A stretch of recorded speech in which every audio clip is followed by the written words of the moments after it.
Muy buenas tardes, tengan estimados doctorantes. Los saluda con el gusto de siempre la doctora María Catalina Domínguez Nájera y es un placer para su servidora en esta ocasión poder llevar a cabo la disertación de nuestra segunda sesión virtual de la materia que lleva por nombre Legislación Educativa. Agradezco enormemente a todos ustedes que se han conectado a nuestra sesión virtual del día de hoy. En el mismo sentido, también vi que algunos se conectaron a la sesión virtual que estaba llevando a cabo hace unos minutos. Ya se pudieron dar cuenta que también su servidora va a ser su sinodal cuando elaboren su tesis, que consta de 4 materias: seminario 1, seminario 2, seminario 3 y seminario de tesis. Entonces también será un gusto para que obtengan su grado doctoral cuando ya estemos elaborando su tesis, ¿no? Pero por ahora nos compete llevar a cabo la materia legislación educativa. Entonces, en ese sentido, si ustedes me lo permiten, primeramente quisiera saber si me ven y si me escuchan de manera correcta, para que luego entonces podamos dar inicio con la disertación de los temas inherentes al día de hoy. Muchísimas gracias por estar presentes.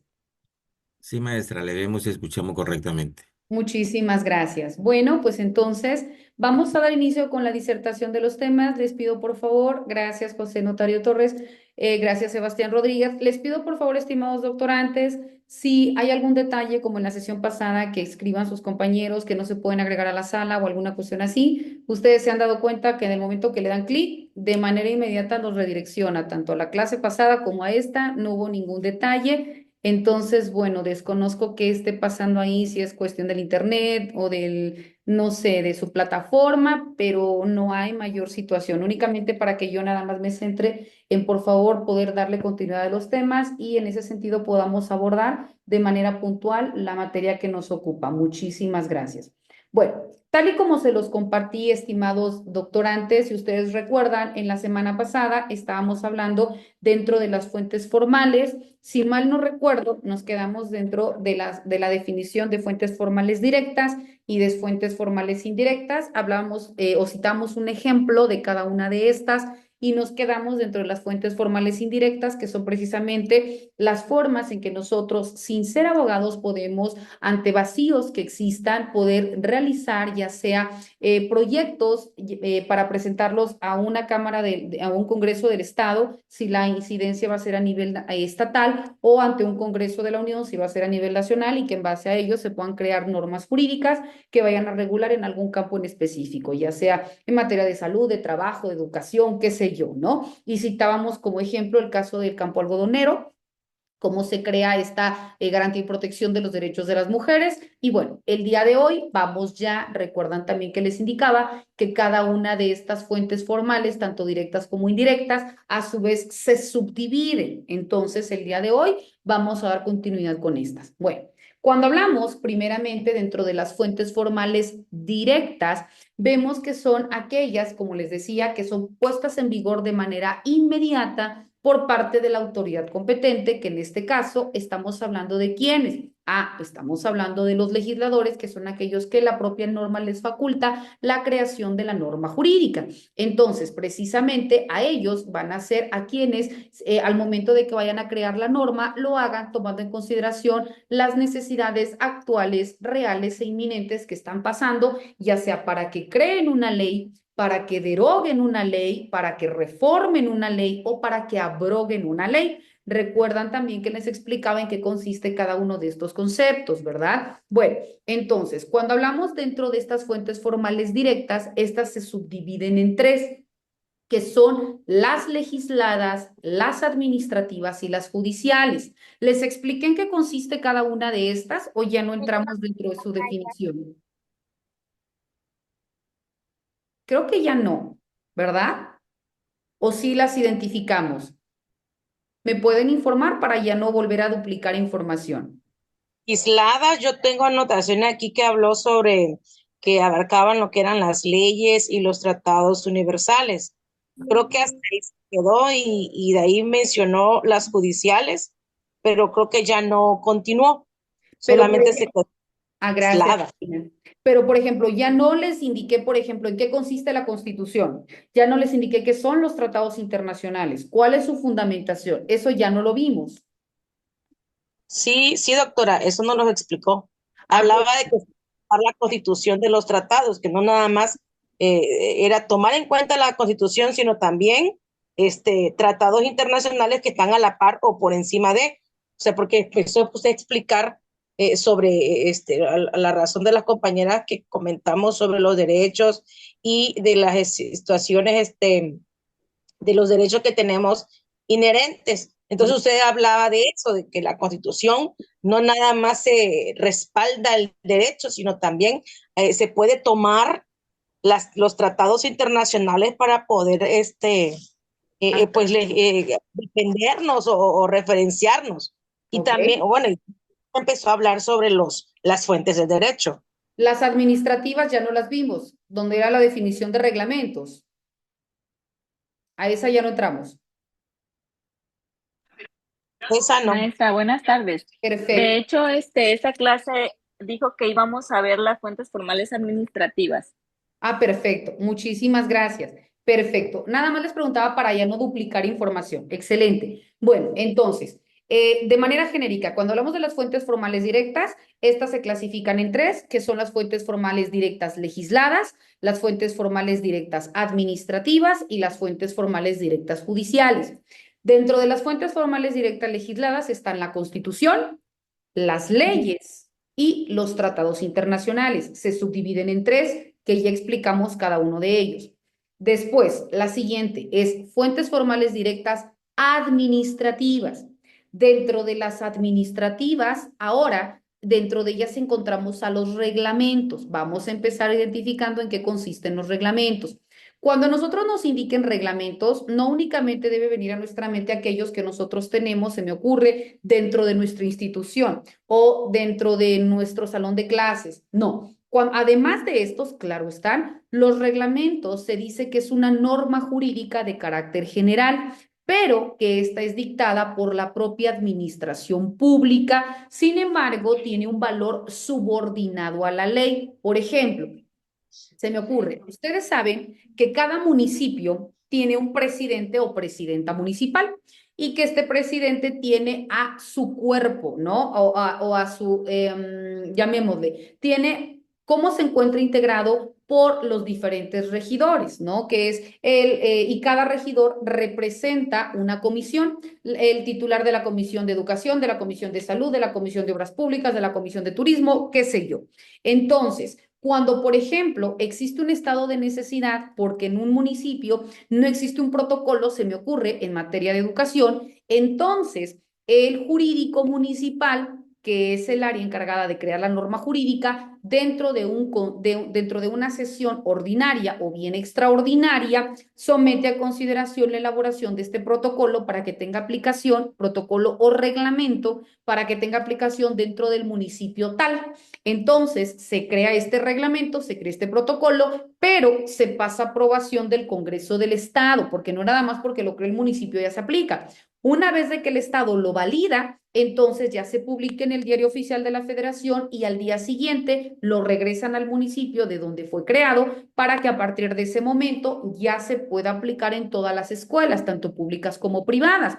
Ahí estamos hablando pues de los reglamentos que de manera directa no lo crean los legisladores, sino la propia administración pública, que en este caso es por parte de la Comisión de Educación, de donde sale y luego entonces para que se cree, para que se someta a votación del Congreso y luego entonces ya se aplique dentro de esa colectividad. A eso es lo que se llama un reglamento, que por ello tiene una consideración de una norma jurídica general, pero que es dictada, repito, eminentemente por la administración pública y que tiene un valor subordinado a la ley.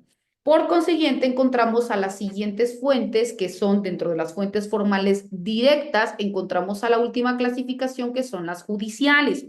Dentro de las judiciales, nosotros vamos a encontrar a los precedentes judiciales. Cuando hablamos de los precedentes judiciales, estas son el conjunto de decisiones que se consideran como importantes o también son considerados como criterios o como principios sobre los cuales los jueces pueden determinar o pueden tomar en consideración para poder emitir un resolutivo. Se me ocurre, una autoridad en materia administrativa y le está llevando un proceso a Reina del Carmen, Colorado, ¿no? Por X situación. Pero la parte actora y la parte demandada le ofrecen elementos probatorios suficientes y el juez no tiene una claridad en base a quién le asiste el derecho por alguna conducta que Reina haya omitido o que haya realizado y que haya vulnerado el derecho humano de, no sé, se me ocurre, de Juanito en la educación. Entonces, cuando eso pase, la autoridad no puede actuar en favor de Juanito o en favor de Reina. ¿Por qué? Porque no tiene una total convicción. Entonces, en ese caso, el juez pide a su homólogo, que es una persona o un juez igual a él, que quizás haya tenido un asunto similar para que le indique cuál fue la circunstancia que detonó que se inclinara en favor de alguna de las partes. No para que le diga cómo va a resolver, pero qué tal que alguna autoridad utilizó alguna jurisprudencia. Entonces, esa jurisprudencia fue al momento que la aplicó, tuvo una mayor claridad para pronunciar su fallo, ya sea en favor de Reina o en favor de Juanito. Entonces, eso que el juez está haciendo es lo que se conoce dentro del derecho como un precedente judicial. Ahora bien, dentro de las fuentes formales indirectas, que es la segunda clasificación dentro de las fuentes formales, esta también se clasifica en tres. Dentro de ellas encontramos a las fuentes formales indirectas delegadas y dentro de ella encontramos a los contratos. Tenemos también la segunda clasificación, que son las fuentes formales indirectas espontáneas, y dentro de ella encontramos a la costumbre. Por consiguiente, encontramos a la siguiente fuente formal indirecta, que es la que se le conoce como las heredadas. Y dentro de las heredadas encontramos a los principios generales del derecho. Vamos a explicar en qué consiste cada uno de ellos. Primero, cuando hablamos dentro de las fuentes formales indirectas delegadas, les decía que primero encontramos a los contratos. ¿Qué son los contratos? Bueno, los contratos son aquellos acuerdos de voluntades que lo van a suscribir las personas, pero que tienen la capacidad legal de ejercicio. Ojo, ¿qué es esto? Bueno, cuando nosotros nacemos, tenemos una capacidad que se denomina capacidad legal de goce. ¿Qué es la capacidad legal de goce? Es la que tú naces y tienes derecho de manera inmediata a un nombre, a una familia, a un domicilio, a una nacionalidad, ¿verdad? Son derechos inherentes a tu condición de persona. Pero hay otros derechos que tú únicamente puedes disfrutar, pero en base a el tiempo. Entonces, se le denomina eso la capacidad legal de ejercicio o la capacidad jurídica. Por ejemplo, si tú te quieres casar o contraer matrimonio, necesitas tener 18 años cumplidos en adelante. Si tú quieres, se me ocurre, comprar una casa, también necesitas tener la capacidad legal de ejercicio para que puedas ser sujeto de derechos y obligaciones. Pero ojo, hay algunas circunstancias en donde se te indica que además de que tengas la capacidad legal de ejercicio, también requieres que no haya ningún caso excepcional que te condicione como un sujeto o que te encuentres dentro de la hipótesis de necesitar un tutor o una persona que responda jurídicamente por ti, que son las personas interdictas, es decir, las personas que necesitan de otra persona porque no pueden responder por sí mismos. Se me ocurre, yo tengo 18 años de edad, pero me encuentro mal de mis facultades mentales, entonces tampoco puedo contraer matrimonio, tampoco puedo adquirir derechos o obligaciones por la naturaleza. Entonces, eso se consideran como casos excepcionales. Y lo mismo pasa en los contratos. Nos indica que los contratos se considera como una fuente delegada. ¿Por qué? Porque autoriza a una persona que pueda manifestar mediante su voluntad, ojo, el elemento importante aquí es la voluntad, porque si no hay voluntad, entonces, aunque se firme un contrato, no puede surtir sus efectos o consecuencias. Entonces, repito, el requisito indispensable es la manifestación de la voluntad entre las personas que quieran sujetarse a este derecho y que tienen como finalidad crear, modificar, transmitir o extinguir derechos o obligaciones. Ahí estamos hablando de un contrato. Se me ocurre, un notario sería indispensable dependiendo el tipo de contrato que tú quieras realizar. Por ejemplo, si estamos hablando de un contrato, de una escritura pública, se necesita un notario. Un contrato de compraventa, pero de un bien inmueble, para que tenga mayor certeza para ti como comprador, sí lo tienes que hacer ante notario público para que le dé la fe pública, es decir, la validez, porque después yo te puedo decir que tú me obligaste o que existe una falsificación en mi firma o que yo ni siquiera estaba consciente o ni siquiera tenía conocimiento de la venta. Pero si las partes lo hacen ante notario, entonces ya le dan certeza jurídica porque el notario público tiene esta característica que se le reconoce como mediante fe pública. Ahora, ya si lo realizan mediante una escritura, pues es por obviedad que lo tienen que hacer ante un notario público. Hay también determinados tipos de contratos porque existen diferentes tipos de contratos, que son contratos unilaterales, bilaterales, multilaterales, onerosos, gratuitos, conmutativos, aleatorios, etcétera. Hay una infinidad de contratos.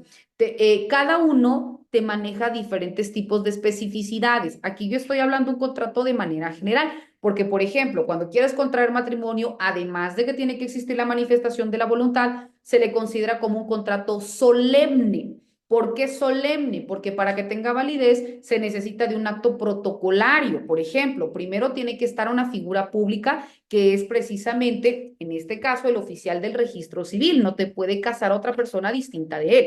Tiene que haber esta solemnidad al momento de realizar o de contraer nupcias. Te tiene que leer tus derechos, te tiene que leer todo este tipo de protocolo, esta validez y demás, para que luego entonces surta sus efectos o consecuencias.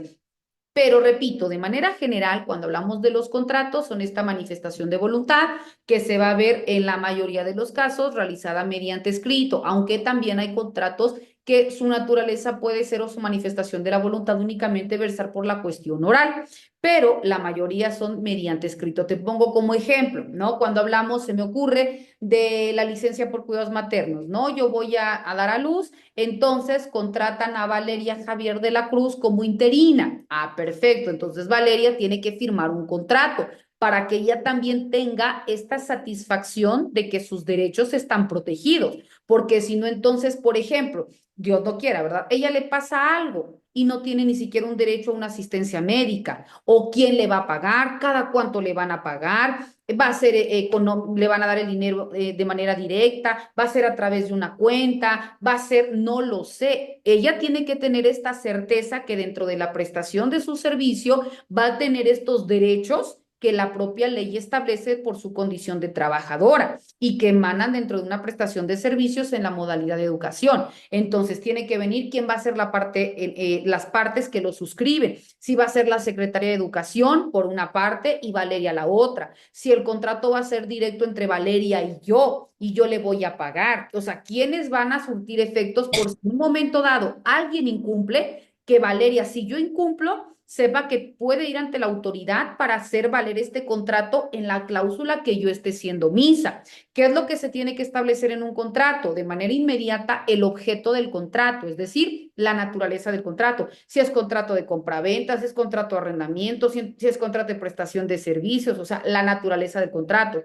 ¿Quiénes son las partes? Y el nombre completo, porque, por ejemplo, se inicia en la ciudad, ejemplo, ¿no? En mi caso que vivo en Chiapas, ¿no? Te pongo un ejemplo. En la ciudad de San Cristóbal de las Casas Chiapas, siendo las 18 horas con 29 minutos del día 21 de marzo del año 2025, se reunieron en la ciudad de en el domicilio ubicado en la ciudadana Valeria Javier de la Cruz, quien en lo sucesivo se le denominará trabajadora, y la ciudadana María Catalina Domínguez Nájera, que en lo sucesivo se le denominará patrón, para suscribir el presente contrato de prestación de servicios profesionales bajo las siguientes modalidades y cláusulas. Primero, vienen las generales. Generales se les llama los datos precisos que individualicen a cada persona, porque yo puedo tener un homónimo, ¿verdad? Puede existir otra María Catalina Domínguez Nájera y yo te puedo decir, pues entonces ve contra ella, ¿no? Entonces tenemos que ver quiénes son los datos personalísimos que indiquen al individuo como tal. Ejemplo, ciudadana María Catalina Domínguez Nájera, mayor de edad, mexicana por nacimiento, con domicilio en calle tal, número tal, de la colonia tal, de la ciudad tal, ¿no? Con número de INE tal, ¿verdad? No sé, la profesión, el oficio, etcétera. Todo aquello que me individualice y se tiene que adjuntar una copia de mi INE. Lo mismo cuando señalemos las generales de Valeria, todo lo que individualice a Valeria. Después viene el apartado de cláusulas. ¿Qué son las cláusulas? Todo aquello a lo que las partes se sujetan. Ejemplo, si es un contrato de prestación de servicios profesionales, bueno, en la primer cláusula será que en el presente contrato se celebra por parte de la ciudadana fulanita de tal, en su calidad de tal, y la ciudadanita fulanita de tal, para reunirse y celebrar el contrato de prestación de servicios profesionales. Segundo, la ciudadana fulanita de tal se compromete a trabajar de la fecha tal a la fecha tal. Eso se denomina contrato por tiempo determinado, porque hay contratos por tiempo determinado y contratos por tiempo indeterminado.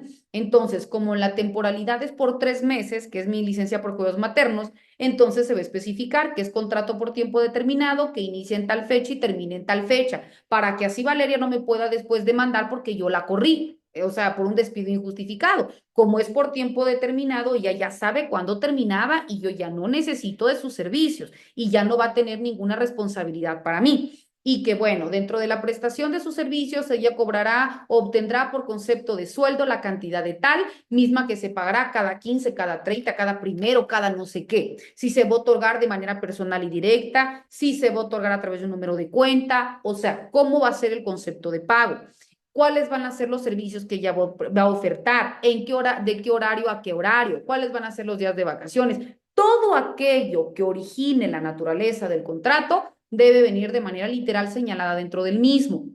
Si también una cláusula específica que se tiene que señalar es que en el presente contrato no existió ningún vicio que lo invalide. Los vicios del consentimiento son error, violencia, dolo, mala fe o lesiones. Cualquiera de estos que se hayan realizado invalida el contrato aunque las partes hayan firmado o manifestado su voluntad.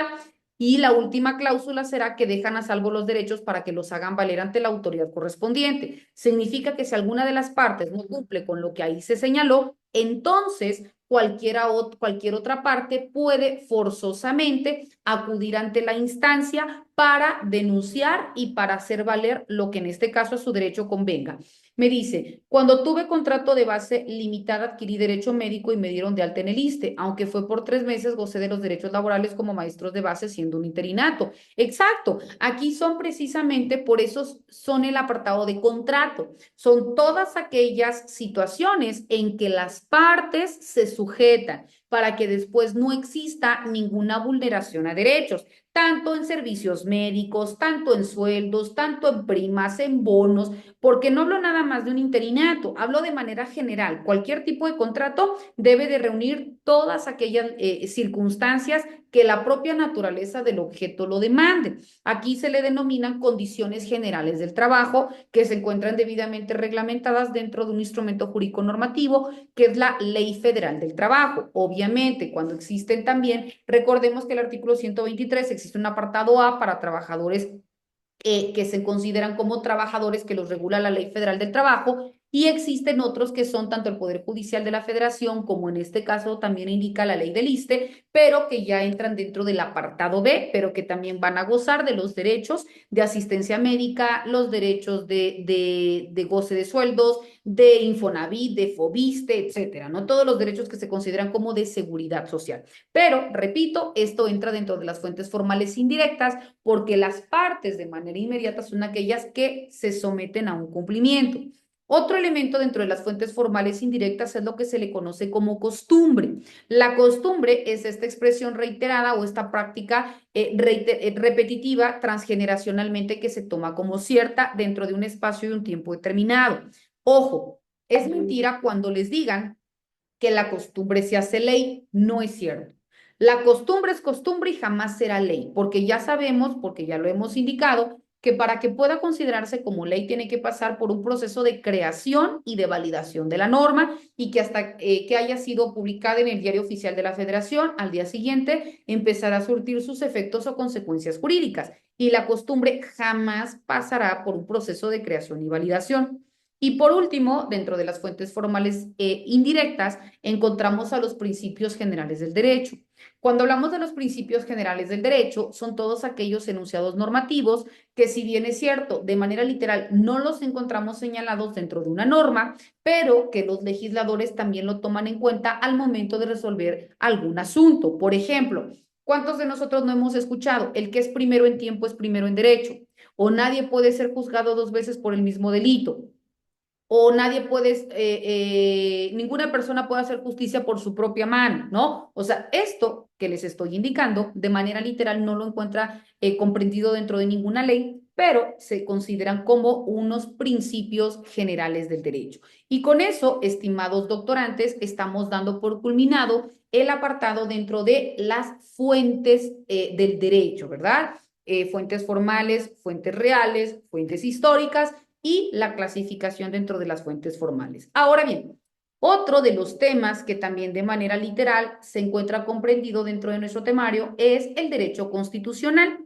Y ustedes dirán, bueno, perdón, ¿por qué es la importancia de un derecho constitucional o del derecho? Porque toda la primera unidad habla del todo de las leyes, precisamente como les decía en la clase pasada, por su importancia, porque nos regula primero como personas y luego entonces el derecho humano a la educación y el derecho humano al trabajo pues van de la mano y se deben encontrar regulados o garantizados a través de normas jurídicas. Y al hablar del derecho constitucional, hablamos de esta rama del derecho público porque recordemos que el derecho se clasifica en tres, que es derecho público, derecho privado y derecho social. El derecho público es el derecho que se da entre el Estado y nosotros como individuos.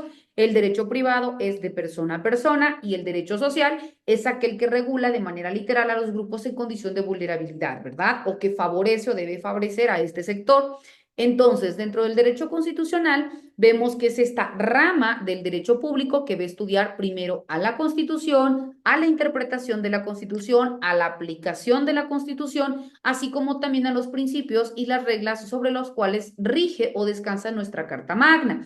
Y por tanto, que recordemos que la Constitución está creada precisamente para reconocer y garantizar nuestros derechos humanos, a la par de garantizar también un Estado de Derecho, ¿no? Creando esta división de poderes, creando las facultades que le corresponden a cada uno de los funcionarios públicos para que en abuso o en detrimento de sus funciones, pues también tengan una sanción proporcional a su falta, para que también existan los tribunales competentes, para que sean estos quienes conozcan y resuelvan cuando existe alguna circunstancia entre los particulares y que no lleguemos a un arreglo, entonces que necesitemos de la intervención de estos órganos, repito, jurisdiccionales para que conozcan y resuelvan el asunto apegados a derecho en igualdad de circunstancias para que no se vulneren o revictimicen alguna de las partes. Ahora bien, cuando continuamos hablando dentro de un derecho constitucional, este es de gran importancia en nuestro territorio mexicano porque cuando hablamos del derecho constitucional, primero les decía que regula al Estado, ¿verdad?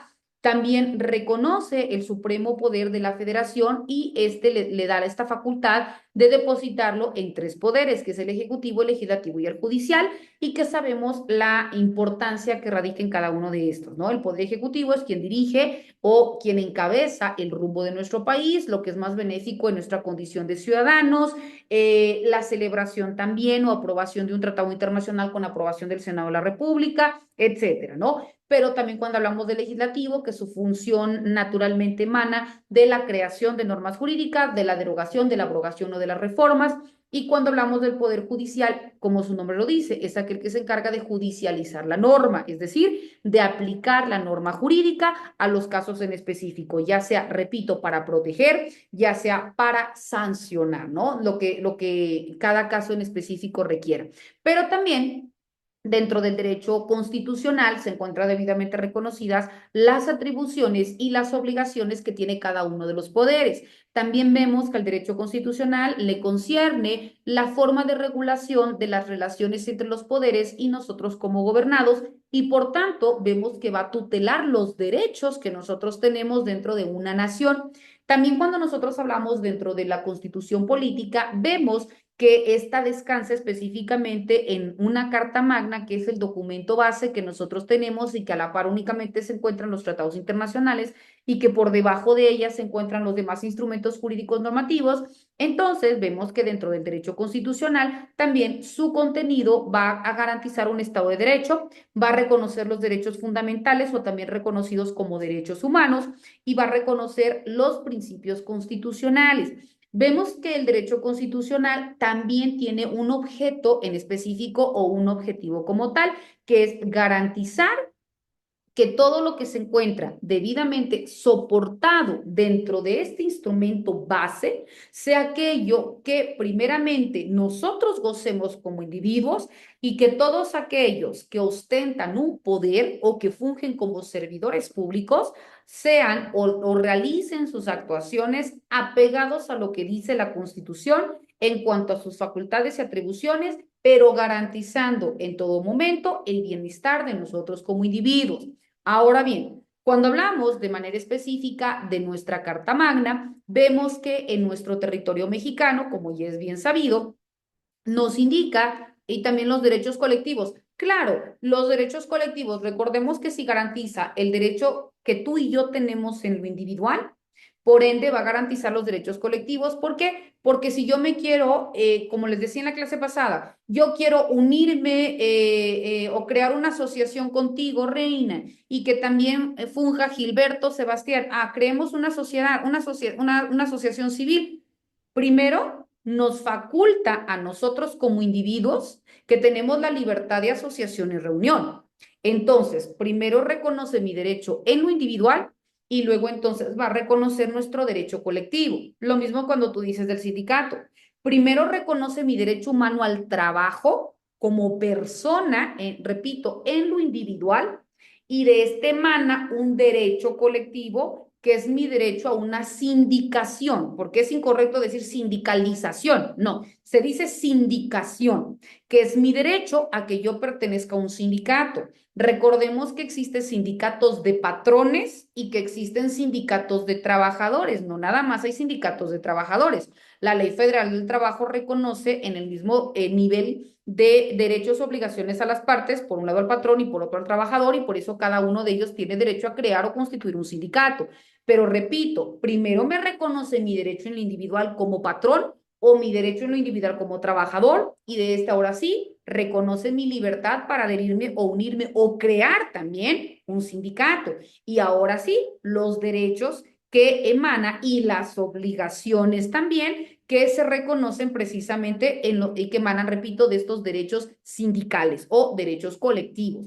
Ahora, si nosotros continuamos hablando dentro del derecho constitucional, vemos que la Constitución es esta ley considerada como base o como ley suprema, suprema a la par de los tratados internacionales de nuestro territorio mexicano y que dentro de ella se establecen tanto los derechos fundamentales que tenemos nosotros como gobernados, pero también reconoce la regulación en el ejercicio del poder político. Vemos que la Constitución que actualmente nos rige es aquella que fue publicada en el Diario Oficial de la Federación el 5 de febrero de 1917 y que establece, y que en ese entonces establecía como nombre oficial la Constitución Política de los Estados Unidos Mexicanos, que reformaba al 5 de febrero de 1857. Todo eso era su nombre, ¿verdad? Sin embargo, bueno, vemos que a lo largo de los años, pues ha tenido múltiples reformas hasta llegar a la que actualmente nos indica o nos rige.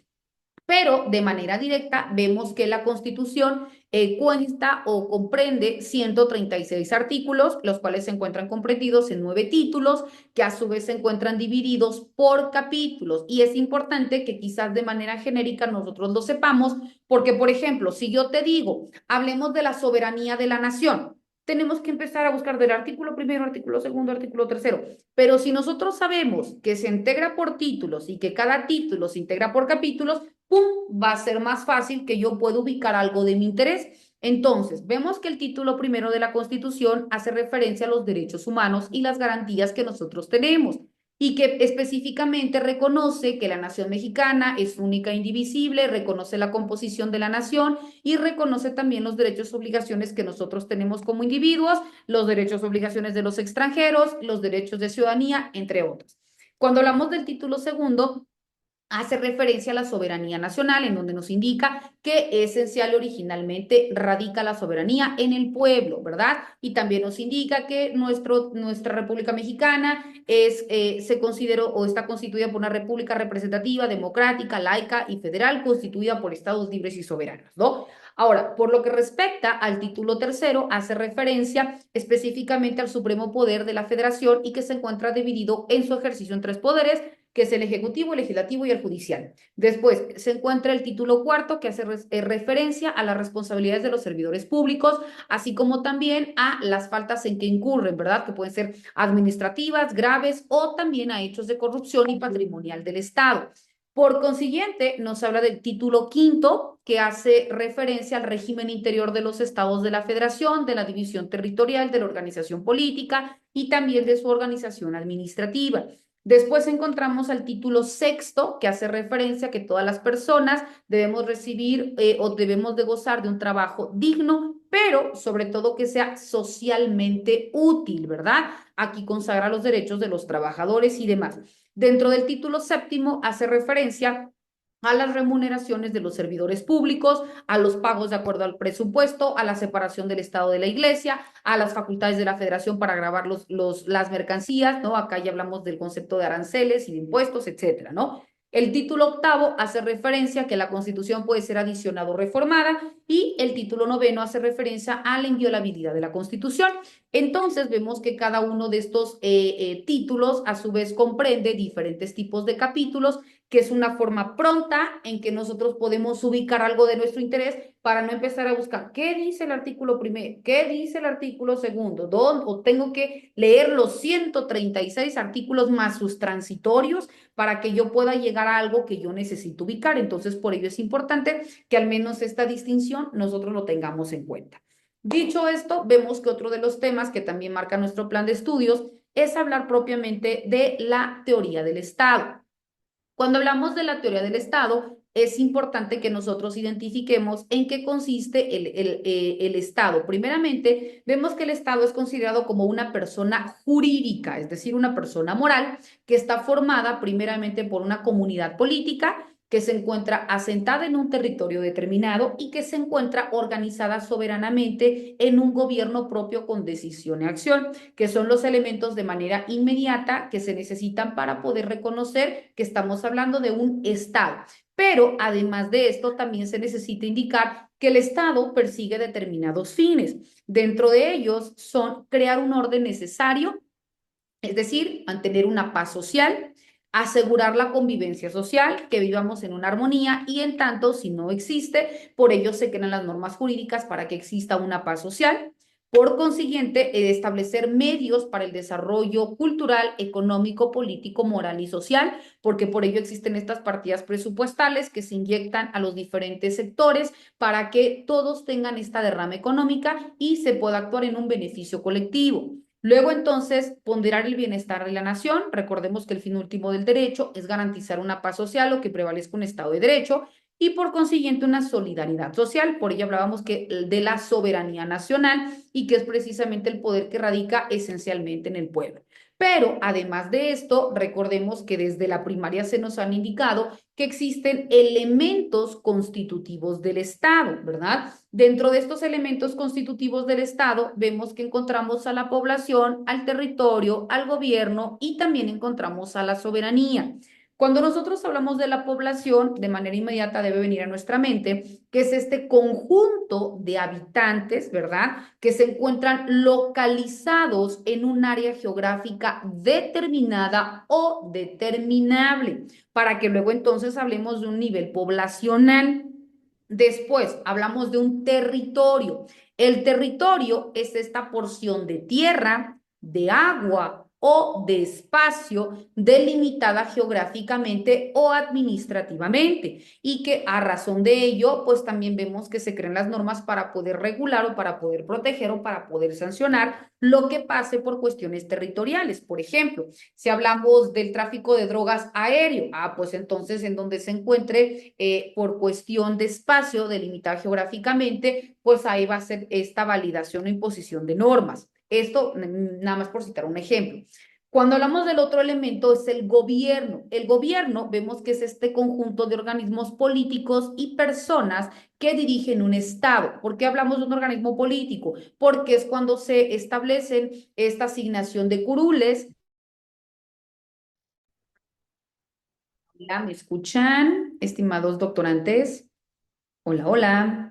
Sí, maestra, Ahora ya sí, la maestra. escuchamos. Sí, doctora, sí, Claro. le doctora. escuchamos. Perfecto, es que me quedé hablando sola, se congeló mi imagen. Bueno, les decía, cuando hablamos ahora del gobierno, es otro de los elementos que conforman al Estado y es considerado como este conjunto de organismos políticos y también de personas que dirigen un Estado.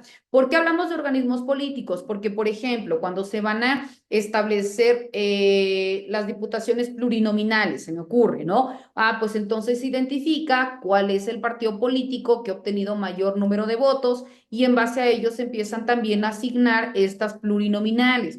Entonces, ahí son organismos políticos que de manera literal están sopesando en un territorio, que también a ellos se les va asignando los recursos, tomando en consideración, repito, el posicionamiento del partido político que en ese momento esté ponderando, y también nos indican que son las personas que dirigen un Estado, porque son aquellas figuras representativas a quienes nosotros en lo individual y en suma o en masa, de manera colectiva, conferimos esta facultad a través de la emisión del voto y que por tanto son nuestros representantes, ¿verdad? Y el último elemento es el elemento soberanía. Cuando hablamos de la soberanía, es esta cualidad que radica en el poder del Estado y que va a permitir autodeterminarse y autogobernarse libremente sin que exista la intervención de otro poder, y por ello se reconoce que el Estado es soberano. Y vamos a ver un claro ejemplo, ¿no? ¿Qué pasó? Algo muy sonado y que creo que todos lo hemos visto con la presidenta Claudia Sheinbaum y con el presidente Donald Trump, ¿no? Que en su momento se nos quiso imponer algunas circunstancias, estemos o no a favor del partido tal o del partido tal o del partido tal. Aquí no vamos a entrar en fanatismos políticos ni de ninguna otra índole, netamente estoy señalando un caso como pudo haber sido cualquier otro, pero estoy hablando que no por el hecho de que hay países que son considerados como primer potencia o como potencia mundial, van a querer venir e imponer una norma o imponer una forma de dominio o una forma de actuación o imponer un concepto de aranceles o imponer tal, ¿no? ¿Por qué? Porque nosotros somos autónomos y esta autonomía radica desde la independencia de nuestro país, desde la facultad que tenemos para crear nuestras propias leyes, para regirnos en base a nuestras propias leyes, para poder tomar decisiones de manera personalísima. En este caso, nosotros como individuos le conferimos el máximo poder a una figura representativa y que es aquella que tiene que encauzar el bien de nuestra colectividad. Repito, estemos o no conformes con las actuaciones, pero es una facultad emanada ¿de qué? Del cargo que ostenta. Y eso entra precisamente dentro de lo que nosotros conocemos ahorita y nos está indicando bajo el ente de soberanía. Después vemos otro de los temas que es el derecho administrativo. Cuando hablamos del derecho administrativo, es una rama también del derecho público que va a regular la organización, el funcionamiento y la actuación de la administración pública, así como también las relaciones jurídicas con nosotros como individuos. Otro tema que también señala nuestro plan de estudios es hablar de política. Cuando hablamos de política es esta facultad aplicada a los gobernados y a las naciones o también a otras instituciones para hablar propiamente de la regulación o del ejercicio de poder de unos sobre otros, ¿verdad? Muchos autores también definen a la política como el ejercicio de poder, entendida la política como una manera de hacer el poder y con el fin de mediar las diferencias entre los distintos sectores sociales. Por ello estamos hablando de política para satisfacer las diferentes necesidades. Y otro rubro es hablar de educación. Cuando hablamos de la educación, este proceso de facilitación de aprendizaje y también el refinamiento de conocimientos, de habilidades, de valores y de hábitos que se dan en un grupo humano determinado y que a partir de eso pues se obtiene una información o un conocimiento que cada vez va obteniendo un rango de pasar de un conocimiento empírico, que es el conocimiento que cada uno de nosotros tenemos aprendido de manera vivencial, hasta llegar a un conocimiento científico, que es aquel conocimiento que ha sido probado por los estudios de la ciencia y que obtiene este resultado como tal. Ahora bien, vamos a pasar a los siguientes temas, que es el Estado mexicano y la política educativa, que va desde 1917 hasta la actualidad. Primeramente, vemos que el proceso de educación en México nos tenemos que remontar al siglo XVI, en donde empiezan a llegar los misioneros de la Nueva España y que obviamente traían una ideología completamente diferente a la de nosotros como territorio mexicano. Entonces empiezan a imponer las diferentes órdenes religiosas mediante la activación en formación y educación. ¿Por qué hablamos de la activación en formación y educación? Porque se dieron cuenta que por número de personas simplemente no nos iban a poder colonizar o conquistar, porque en número pues éramos más los que vivíamos en el territorio mexicano.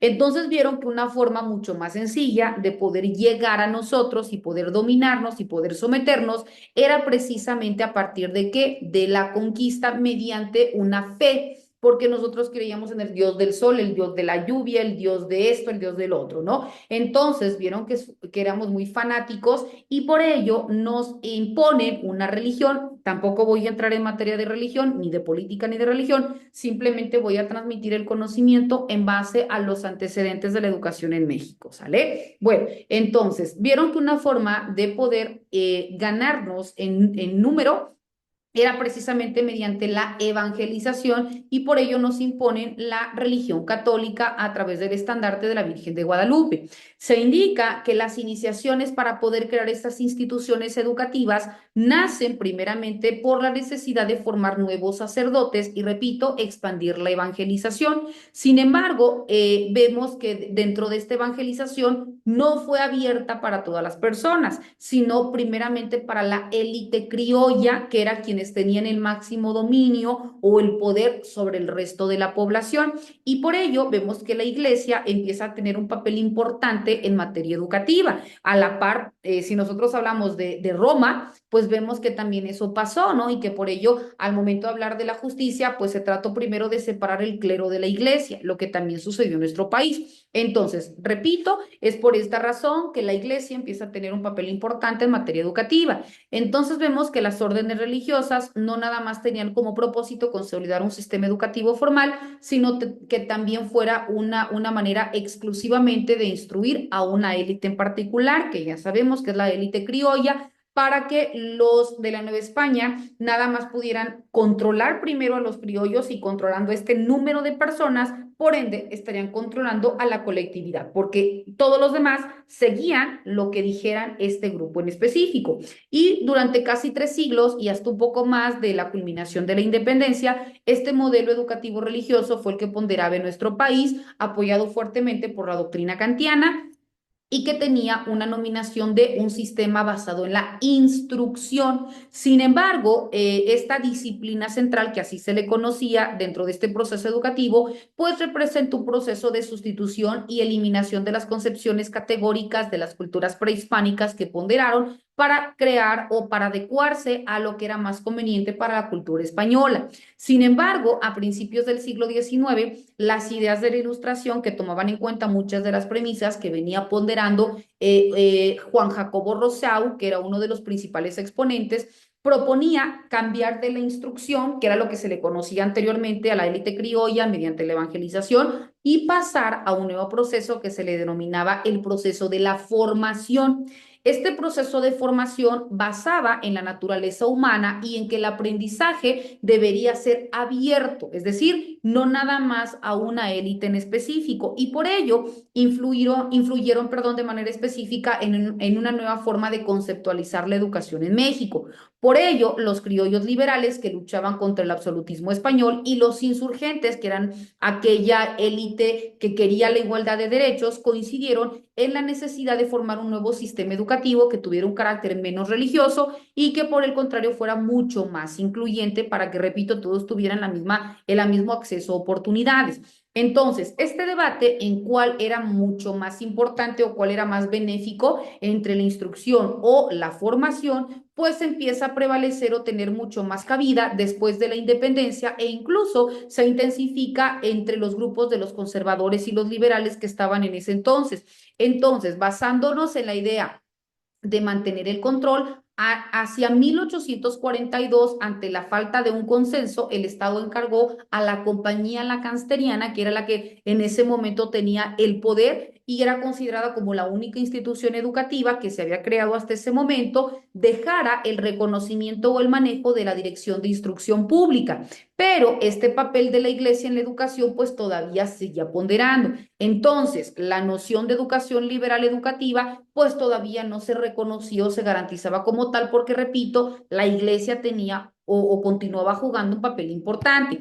Entonces, los liberales propusieron la libertad de enseñanza. Esto con el objetivo de poder regular un monopolio sobre la educación y que luego entonces se dejara de hablar o se dejara de tomar tintes religiosos, y que si bien es cierto la educación fuera una cosa únicamente regulada en materias formativas y que la religión también tuviera esa importancia, pero que únicamente fuera en lo relativo a la iglesia, que no tuviera ninguna injerencia en materia educativa. Para ello, en 1867 se promulga la Ley Orgánica de Instrucción Pública y en ella se empieza a reconocer o establecer que la educación primaria fuera gratuita y que también fuera obligatoria y que también se estableciera dentro del plan de estudios el reconocimiento a la libertad de educación, pero que se excluyera todo aquello que fuese o que tuviera tintes religiosos y que luego entonces también vemos que dentro de este plan de estudios empezó a contener disposiciones para la educación secundaria, entre ellas se empieza a crear propiamente las bases de la educación secundaria, se centra dentro de los principios del positivismo, se establece también la escuela de estudios preparatorios y que luego entonces después de ella se hablara de sentar las bases para una educación profesional. Esta ley en un principio únicamente rigió en el Distrito Federal, en lo que anteriormente era el Distrito Federal o Ciudad de México, y luego entonces empezó a expandir hacia los demás territorios federales y en ese sentido, bueno, empezó a tener su ámbito de aplicación.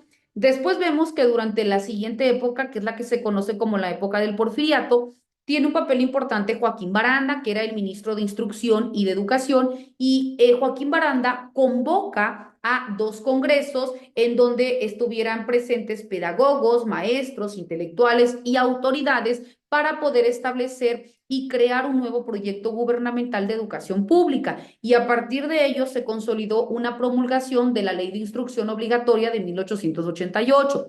Posteriormente, con la llegada de Justo Sierra a la Subsecretaría de Instrucción Pública, en 1901 se abre lo que se conoce como un periodo de historia dentro del sistema educativo mexicano. Y ya con Justo Sierra se continúan tanto las ideas de los liberales y también se empieza a identificar una necesidad por crear un nuevo sistema educativo, en donde se empezara a expandir a los diferentes sectores sociales y también para poder elevar los niveles de escolaridad. En esa época vemos que la Secretaría de Instrucción Pública y Bellas Artes también se crea como tal y vemos que Justo Sierra fue el primer titular en 1905.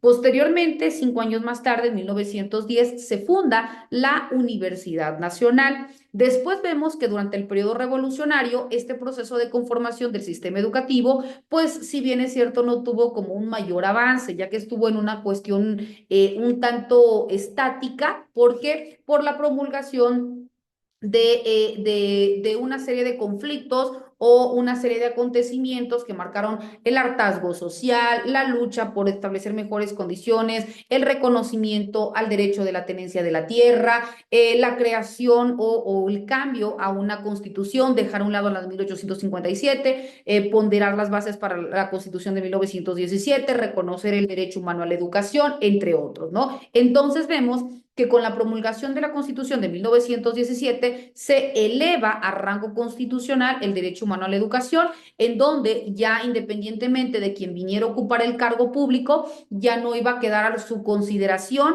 si se ponderaba la educación como algo obligatorio, si tenía tintes religiosos o no, o en qué sentido se iba a actuar. Aquí al elevarse a rango constitucional, con independencia de qué partido, color o persona llegara, se tendría que garantizar el derecho humano a la educación de manera laica, gratuita y obligatoria. Entonces, esto fue el primer elemento importantísimo, hablando en materia educativa, que se reconoce primeramente en la Constitución de 1917, repito, cuando se eleva a rango constitucional el derecho que todo ciudadano tiene para recibir una educación laica, obligatoria y gratuita. De igual manera, se otorgan mayores facultades al Estado, hablando de facultades educativas, para poder coordinar y también para poder vigilar el funcionamiento tanto de las escuelas públicas como también de las escuelas privadas.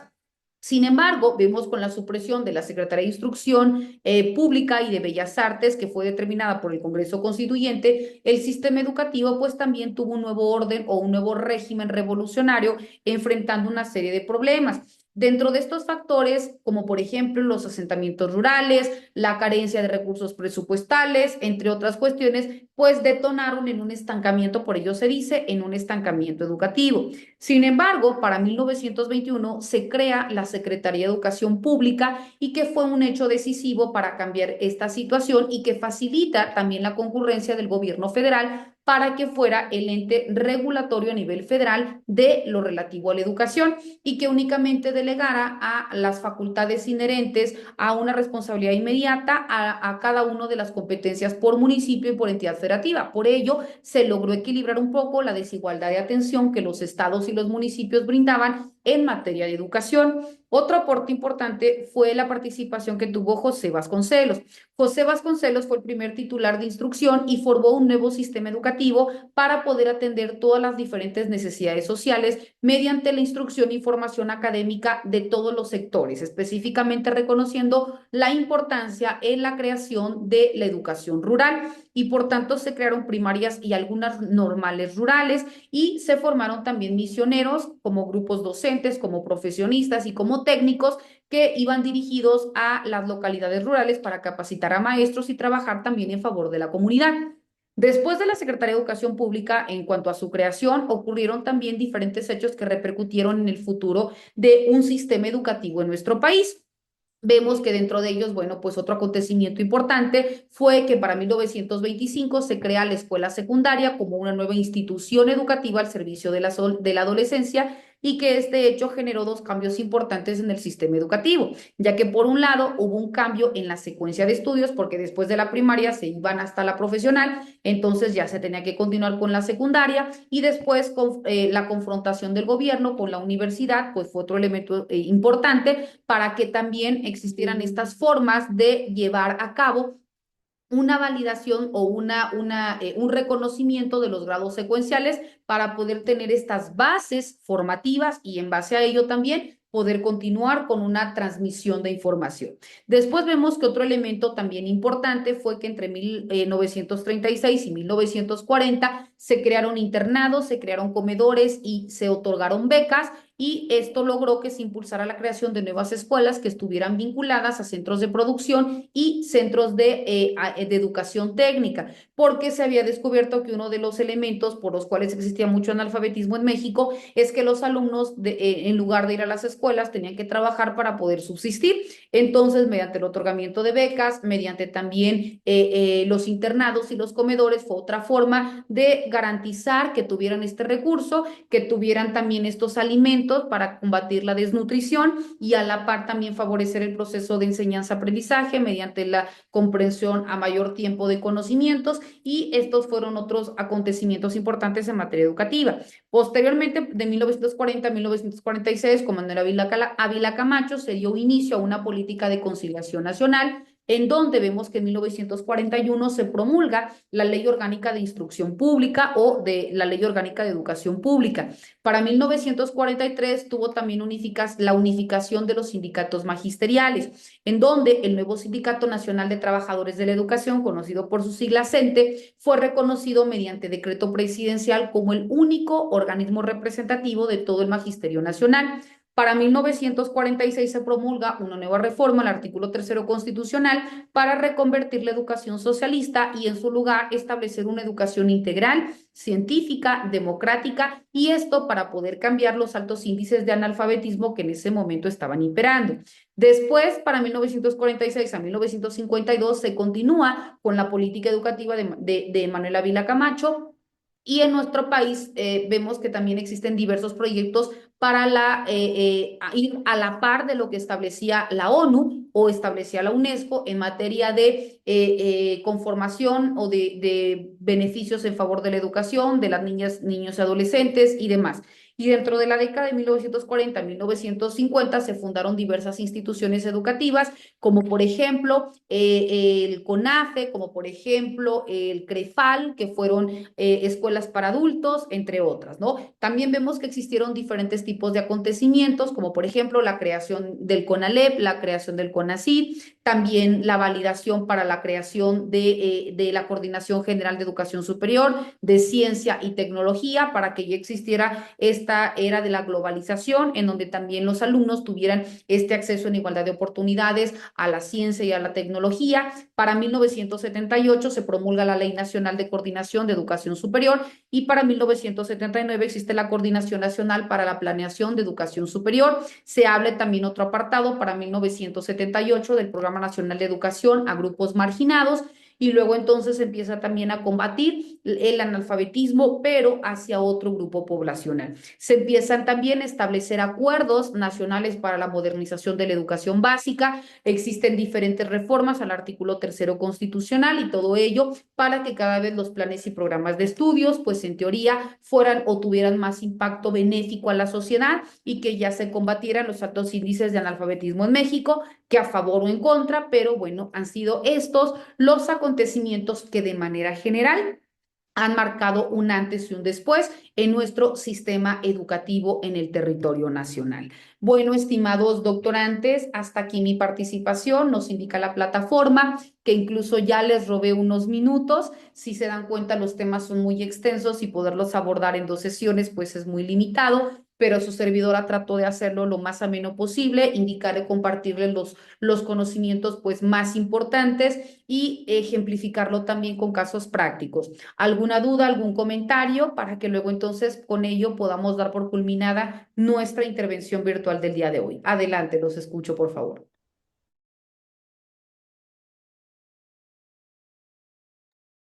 ¿No? Pues seguimos igual, doctora.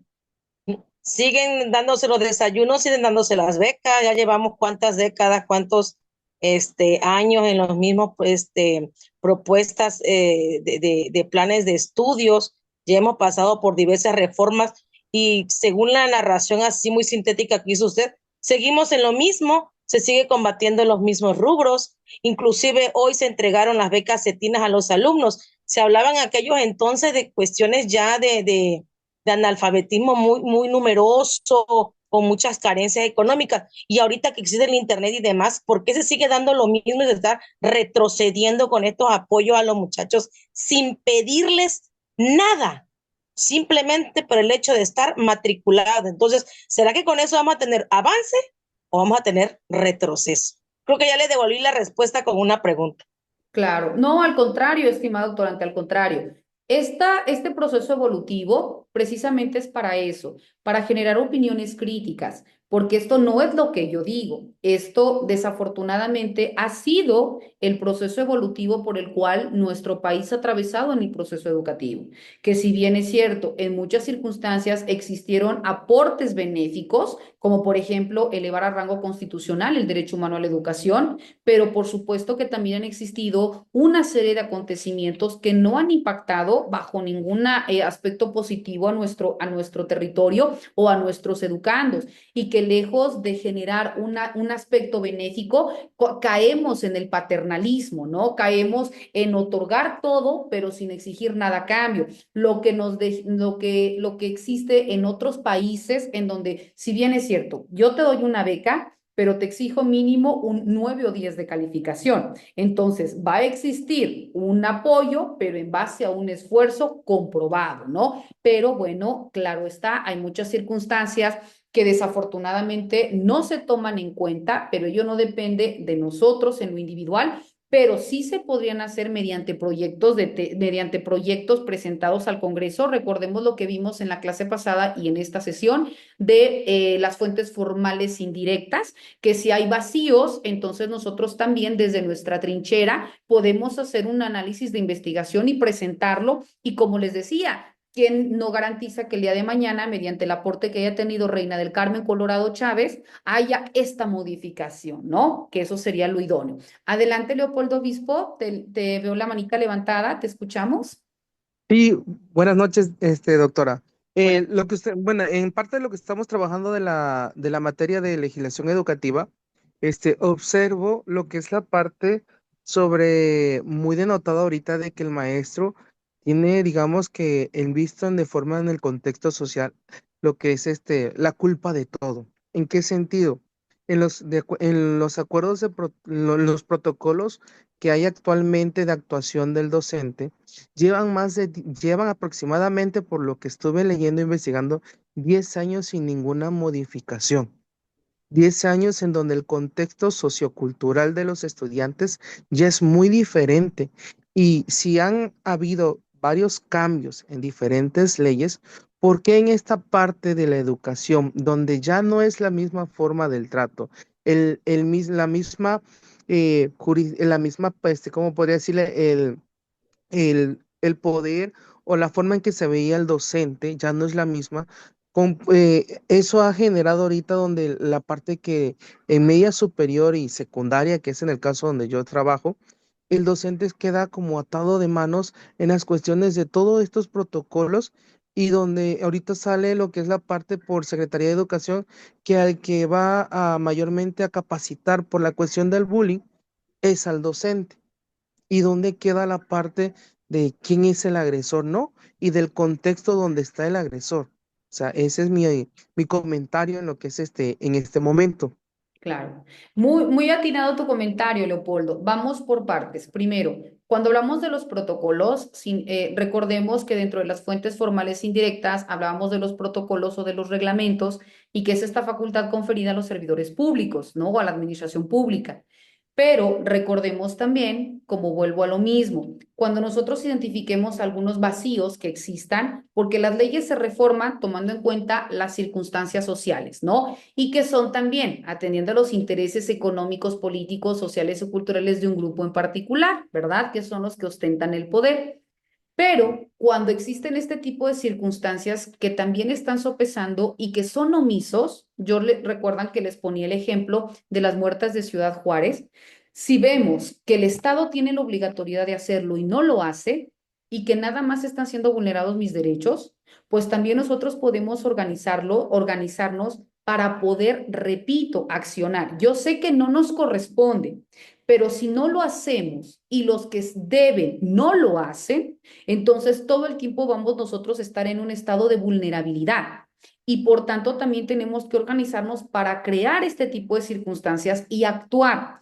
Ahora bien, en la capacitación, si bien es cierto, va dirigido para nosotros cuando se habla del bullying, cuando se habla de acoso escolar, cuando se habla de, etcétera, de diferentes temas, pero porque se supone que nosotros somos los transmisores del conocimiento y que nosotros dentro de nuestra formación docente obtuvimos métodos, técnicas y herramientas para poder transmitir el conocimiento o también para poder identificar los factores o las detonantes de diferentes circunstancias y poder trabajar en una vía de colaboración interinstitucional. Si yo, por ejemplo, veo que Juan es el agresor, entonces yo de manera inmediata no lo voy a trabajar porque no soy el experto en ese sentido, pero sí puedo tener una vinculación o canalizarlo a un CAM o a un USAER o a un DIF para que ahí sea el ente encargado de poder trabajar específicamente con esta razón conductual, que es la que está generando esta afectación hacia el resto de sus compañeros o hacia nosotros como docentes o hacia donde está impactando el agresor, ¿no? Pero repito, porque la obligatoriedad, yo no estoy a favor, sin embargo, estoy interpretando el porqué de estas actuaciones, ¿no? El porqué de las actuaciones, porque se supone que jerárquicamente nosotros somos quienes estamos encabezando o redireccionando el rumbo dentro de un salón de clases y que somos precisamente los que nos encontramos con los aspectos positivos o negativos que ahí se estén detonando y que nosotros somos el primer filtro o el primer elemento o el primer rubro que contiene o que soluciona. Entonces, nos están dando la cuestión formativa para tener las bases y ahora, en vía de colaboración interinstitucional, podamos tejer estas redes de apoyo e incidir en quienes están resultando, primero, agredidos y por otro lado, quienes también encuadran como una víctima, ¿no? Entonces, no sé si con eso di respuesta a tu pregunta, Leopoldo. De igual manera, estimados doctorantes, aprovecho en esta ocasión ya para ir cerrando porque no quiero que me vaya a cerrar la plataforma y quede de manera inconclusa la participación de ustedes o de su servidora, ya son 7:20. Agradezco enormemente a todos aquellos que se han conectado a mis 2 sesiones virtuales. Recuerden que esta sesión ha sido grabada, la voy a compartir en plataforma en el momento que la institución me la regrese. También recordar, por favor, estimados docentes, en este caso ya me despido, no porque estemos culminando la materia, sino porque es nuestra segunda sesión virtual. Recordar que se tiene hasta el próximo sábado 29 de marzo como fecha límite para que ustedes puedan cargar sus ligas en plataforma, nada más visualizar que le den el permiso de lectura al público. Por favor, no me envíen ninguna actividad si no le dan la lectura al público, porque aunque les aparezca autorizada, pues yo no puedo asignarle ninguna calificación mientras no pueda accesar al contenido. De igual manera, indicarles que no puedo recibir ninguna otra actividad si por alguna razón no le entregan en tiempo y forma. Desafortunadamente, yo entiendo que hay casos fortuitos, ¿verdad? Pero por eso tenemos este mes para poder ir ubicando o para poder ir indicando en qué tiempos yo lo voy a hacer, porque repito, cualquier actividad que no esté cargada en plataforma, yo no la puedo recibir porque ustedes lo saben, tenemos fecha de inicio y fecha de cierre y fecha para entregar actas, entonces yo no me puedo retrasar porque no lo tengo permitido. Aunque yo lo quiera entregar, no me lo van a permitir porque la plataforma se cierra, así como se cierra para ustedes, así también se cierra para mí. Entonces, una vez de que se cerró, yo ya no puedo cargar ninguna otra calificación, ¿sale? El día sábado es la fecha límite, el 29, para subir sus comentarios en el foro, que son 2. El primer comentario en base a los temas que desarrollamos en la sesión pasada, el segundo comentario en base a los temas que desarrollamos hoy. Si quieren, no se esperen hasta que yo les cargue la liga. Ahorita podemos terminar y de una vez pueden ingresar en el foro, darle clic en responder y ahí mismo cargar su comentario. Y con ello habrán cumplido en tiempo y forma los lineamientos que se solicitan para acreditar la materia. Ha sido un gusto coincidir con cada uno y con cada una de ustedes. Si Dios lo permite, nos veremos en alguna otra sesión virtual. Y si no fuese así, les deseo el mayor de los éxitos en las subsecuentes materias. Que tengan excelente fin. Bendiciones a todos. Hasta luego.